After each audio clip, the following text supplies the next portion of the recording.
그러니까 엄마가 잘못한 게 없는데 저 사람한테 왜 끊임없이 저렇게 욕을 들어야 되고. 저희는 저게 수갑 아닌 수갑이라고. 야, 하루 종일 그냥 AI 기계로 대체될 수 있는 직업이다, 일이다, 이 일은. 고객이 저한테 말을 할 때 몰랐던 것들을 알게 됐다고 이야기해 줄 때 그렇게 칭찬해 주시는 고객님들, 그리고 제가 누군가에게 도움이 된다는 일을 한다는 게 저는 굉장히 보람된 일이라서.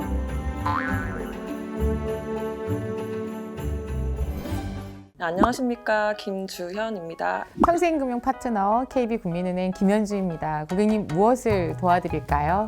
모두의 기쁨 하나은행 현진아입니다. 무엇을 도와드릴까요? 많이 다르네요. 저희는 그렇게까지 하지는 않는데 저희는 저게 수갑 아닌 수갑이라고. 야, 하루 종일 저기 헤드셋 옆에 선하고 이제 전화기하고 연결이 되어 있는데요. 근데 그걸 이렇게 분리할 수가 있는데, 심지어는 끼고 이거를 벗고 딴 데를 가도 되지만 이거를 끼고 이걸 분리하고 이제 가시는 분들은 계세요. 계속 소리를 듣다 보니까. 그래서 바꿔서 끼라고 해요. 자꾸 안 들리거나 이명이 발생되거나 이러기 때문에 청각적으로도 좀 문제가 되거든요. 헤드셋이 사실은 상담사들 입장에서는 몸에 딱 붙어있는 어떤 존재이기도 하지만 가장 애증의 존재인 것 같기도 해요. 컴퓨터 안에 메모장도 많이 쓰고요. 바깥에도 많이 붙여놓고 옆에도 이렇게 파티션이 이렇게 있으면 다 옆에 뭐가 붙어 있을 겁니다. 포스트잇은 완전 없어서는 안 돼, 우리들의 동반자기 때문에. 뭐 필수 안내 같은 거, 인사나 필수 안내가 주로 많은데요. 여러분들은 콜센터 전화하시면 이 상담사가 어떤 인사를 하나 잘 느끼지 못하실 수 있는데, 저희는 여름이면 시원한 여름 보내시기 바랍니다. 겨울이면 따뜻한 겨울 보내시기 바랍니다. 또는 추운 날씨에 건강 유의하시기 바랍니다. 이렇게 계절 인사를 맞게 해야 거기에 가산점을 받아요.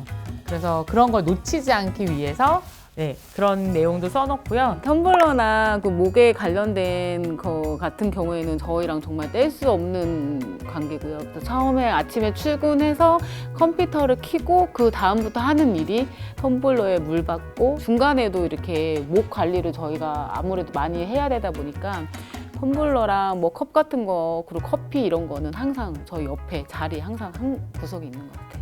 계속 물 마시고 그런 거 먹어가면서 대신 화장실은 못 가니까 좀 물은 이제 적시는 정도만 저는 사실은 좀 먹어요. 그래서 500ml를 하루에 떠놓으면 이거를 하루에 다 못 마시는 거죠, 사실. 현재는 스마트화가 많이 되면서, 스마트폰이 개발이 되면서부터 저희 업무가 조금 많이 변화하기 시작했어요. 왜냐하면 이제 영업점들을 안 가시거든요. 영업점들도 굉장히 많이 폐쇄되고 있고요. 이 스마트폰 내에서 이루어지는 모든 업무에 대해서 실제적으로 상담사들이 모두 상담을 하고 있다고 보시면 되기 때문에 업무에 대한 증가가 기하급수적으로 증가했다라고 보시면 됩니다. 저희는 이제 가입 설계 상담 빼고는 거의 다 전반적으로 한다고 보여지는 건데, 그러니까 가입 상담도 이제 실제로 설계 업무를 하는 그 설계사들이 보통 설계를 해주잖아요. 어떤 특약들을 넣고 이제 보험을 가입을 시켜주는데, 그 업무를 상담을 받으실 수 있게 안내를 하는 그거부터 계약을 변경하고 내용을 상담에 설명해주고 해지하고 하는 것까지, 그리고 보험 계약을 유지하면서 대출도 이용을 하시는 고객님들이 많은데, 그 업무까지 모두 전반적으로 지금 진행을 하고 있습니다. 보통은 2년에서 3년에 한 번 그 원청사인 국민은행과 용역회사들이 계약을 하는 형태인 걸 입사해서 사실은 알게 되었고요. 2년에 한 번, 3년에 한 번이라고 생각하실지 모르지만 해마다 대부분 혹시라도 우리 회사가 탈락이 되면 나도 고용이 승계가 되지 않을까 하는 두려움을 겪으면서 일하고 있습니다. 저희 같은 경우에는 제가 지금 8년차 근무하고 있는데, 업체가 바뀌지는 않았지만 매년마다 업체 평가가 안 좋으면 업체가 탈락될 수 있어서 뭐 이제 업체가 바뀔 수도 있다는 그런 고용 불안이 항상 이야기되고 있고요. 너무 이제 밀집되어 있어서 저희 조에 코로나가 발생이 돼서 제가 재택근무를 들어간 적이 있었는데 다들 재택근무를 안 하고 싶어 하셨어요. 전화를 받고 있는데 민원이 들어오신 거예요. 근데 계속 제가 죄송하다고 말을 하고 해결해 드릴 수 있는 방법 찾겠다, 전화 다시 드리겠다, 막 이렇게 계속 사과를 하니까 그걸 아이가 다 들은 거예요. 그러니까 엄마가 잘못한 게 없는데 저 사람한테 왜 끊임없이 저렇게 욕을 들어야 되고, 엄마는 잘못한 거 없이 왜 자꾸 사과를 하냐. 이제 화장실을 못 간다고 말씀드렸잖아요. 일하면서는 휴게 시간은 이제 유급으로 30분을 받을 화수목 이렇게 3일 동안 부여를 받을 수 있게 단체 협약을 체결을 해서 일하다 말고 공식적으로 내가 화장실 갈 수 있는 시간이 생긴 거예요. 유급으로 회사에서 인정한. 업무 중에 잠깐 갔다 오는 화장실이지 누군가 한꺼번에 줄을 서서 가는 건 없으니까요. 콜센터에서. 근데 그 휴게 시간 동안 줄을 서 있더라고요. 화장실에. 그게 저 진짜 눈물 나더라고요. 그게 이 사람들이 이렇게 정말 편하게 마음 편하게 화장실을 갈 수 있는 시간이 생겼구나라는 게 그때 스스로도 그래서 조합원들 되게 감동적이었던 것 같아요. 슬프다. 슬프고. 화장실 갈 수 있는 유급 휴게 시간이 너무 슬프다. 콜센터 상담사가 한 달에 매월 평가를 받아서 이제 실적급을 지급을 받는데 그 실적급을 받으려고 평가를 받으려면 20영업일 중에 70% 이상을 근무를 해야지 평가를 받을 수 있다라는 거를 내부적으로 정해놨어요. 저희는. 그래서 그게 만약에 뭐 이번 달에 20영업일인데 14일 이상 근무하지 않으면 평가를 못 받는다. 이런 걸 내부적으로 정해놔서 만약에 13일을 근무했다. 그럼 평가를 못 받으니까 그냥 기본급만 가져가야 되는 그런 상황이 되는 거죠. 그걸 일부러 만들어 놓고 약간 휴가 제한 이런 거를 둬서 계속 일을 더 많이 너가 실적급 받고 싶으면 일을 더 많이 해라라는 식으로 그렇게 정해놓은 거죠. 메신저가 와서 뭐 문제가 있어? 그러면 민원성으로 발송할 수도 있거든요. 그럼 민원이 되면 이거 민원이야 하다 보면 콜이 길어질 수도 있거든요. 그럼 콜을 계속 듣고 같이 청취를 할 수가 있어요. 관리자가 제가 지금 즉시 지금 콜을 하고 있는 걸 즉시 청취를 할 수가 있거든요. 그럼 메신저가 이렇게 오는 거죠. 이건 이렇게 대답해, 이건 이렇게 대답해 이런 식으로 저희 그러니까 실시간 감시가 됩니다. 말씀하신 것처럼 통화가 길어지면 능력 없는 콜센터 상담사가 되는 겁니다. 네가 업무를 정확하게 알지 못하기 때문에 바로바로 대답을 못하기 때문에 통화가 길어지는 거다. 이런 식의 피드백을 받게 됩니다. 저는 이번 11월에 해고 통지를 받았습니다. AI 때문에 콜이 줄었다는 이유인데요. AI가 시작되면서 그 AI들한테 저희의 상담 스킬을 주고 있거든요. 데이터로. STTA라는 시스템이 있어요. 저희가 상담을 고객님이랑 하면 그게 모두 텍스트화가 됩니다. 화면에 보여요. 그 화면에 보인 걸 저장을 누르면 이게 AI를 교육하는 데이터가 되는 거예요. 그걸 안 하면 감점이 됩니다. AI는 저희가 하는 상담 스킬을 들으면서 그걸 데이터하면서 계속 발전하고 있어요. 그런데 저희는 그 AI 때문에 다시 일자리를 뺏길지도 모르는 두려움에 근무를 하고 있습니다. 고객님이 이제 보험 가입을 할 때 고객한테 필수적으로 안내해드려야 되는 그런 내용들이 있어요. 약관에 대해서. 그거를 이제 하이봇이라고 해서 이게 AI가 대신하는 거예요. 계속해서 지금 몇 년 전부터 그거를 도입하기 시작하면서부터 계속 업무량이 너네는 줄으니까 니네를 1년을 감축할 거야. 팀을 축소하겠다. 용역 회사로 도급을 하겠다. 이런 식으로 계속 압박이 들어오니까 항상 이제 고용 불안에 시달리고 있는 거예요. AI 때문에 지금 그 부서가. 그것 때문에 어려움을 좀 많이 호소를 하는 편이죠 지금. 원청사들은 대부분 얘기를 하기에 고객들이 AI를 선택하시는 것처럼 얘기를 하시죠. 그런데 그렇지가 않거든요. 그래서 줄어든 콜수 때문에 실제로 해고가 될 뻔했고 그 해고가 될 뻔한 상황에서 노동조합에서 열심히 싸워서 지금은 고용 승계가 된 상태이긴 합니다.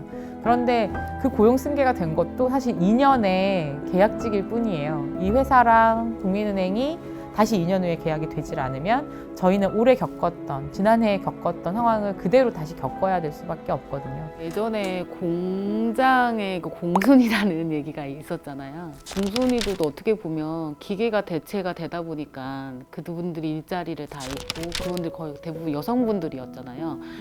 이게 좀 똑같이 되는 것 같아요. 콜센터에 다니는 여성들이 굉장히 많은 이 직종에서 AI를 도입하는 거는 뭐 현실적으로 이제 도입이 됐기 때문에 부정할 수는 없지만 그러면 일자리 변화가 되면 같이 공존할 수 있는 뭔가 사회적인 대책도 있고 이렇게 있어야 되는데 그냥 콜수가 줄었다는 이유로 그냥 그런 이유로만으로도 그 일자리를 이렇게 불안이 되는 게 가장 아까 말씀하신 것처럼 고용 불안이 있고요.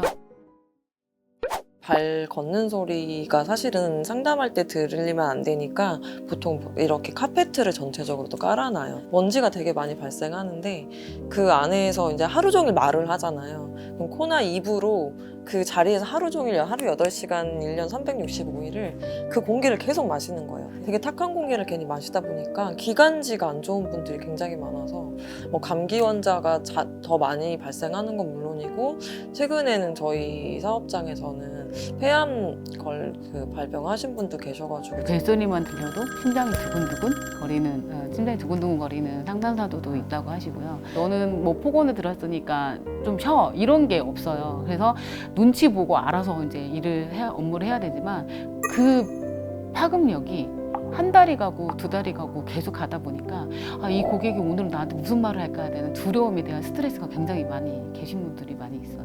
고객한테 막 야단을 맞은 거죠. 너 거기 왜 앉아 있냐? 머리는 왜 달고 있냐? 막 야단을 맞고 올 데가 없으니까 그 계단하고 계단 사이에 있는 문 있잖아요. 거기에 가서 울고 있었어요. 그런데 나중에 알고 보니까 신입 상담사 시절에 거기 가서 울지 않았던 상담사가 아무도 없더라고요. 콜센터에서 가장 외로운 건 누구한테도 위로받을 수 없다는 거. 그렇지만 고객도 나한테 화내고 있고 관리자도 나한테 화내고 있고 그리고 모든 상황에서 나는 도움을 요청할 곳이 없다는 그 신입 상황에서의 생활인 것 같아요. 그래서 제가 새로운 신입이 지금 들어오면 항상 말합니다. 3개월만 버티면 돼. 그리고 내가 콜을 받고 있더라도 나한테 물어봐 라고 말해주고 있습니다. 그냥 AI 기계로 대체될 수 있는 직업이다, 일이다, 이 일은. 그냥 사회적으로 부정적인 인식이 이미 바탕에 깔려있는 상태에서 그냥 되게 아무나 할 수 있는 일이야, 누구나 할 수 있어라는 게 있잖아요, 사실은. 제가 근무하면서 가장 들었을 때 진짜 자괴감이 들었던 게 네가 그러니까 거기에 앉아 있지. 네가 어렸을 때부터 공부를 안 하고 부모님이 공부하라고 했을 때 공부를 안 했기 때문에 거기에 앉아 있어. 콜센터 인식 자체가 이제는 아무나 할 수 있는 일, 아무나 들어갈 수가 있고 뭐 여성들만 할 수 있는 일, 그리고 뭐 나이가 많아도 할 수 있는 일, 그냥 아무나 할 수 있는 일이라고 보편하게 인식이 되다 보니까 그렇게 전문적으로 한다는 생각을 못 하시는 분들이 굉장히 많더라고요. 근데 상품 금리나 대출 이런 거 뭐 안내를 할 때마다 그 교육이 없고 그 지식이 없는 상황에서는 절대 안내를 할 수 없는 부분이 있고, 그리고 그걸 내 걸로 진짜 만들어야지만 그거를 안내를 할 수 있는 부분이기 때문에. 저희 아버지가 딸 어디서 일해? 라고 얘기를 아는 분이 물어보셨나 봐요.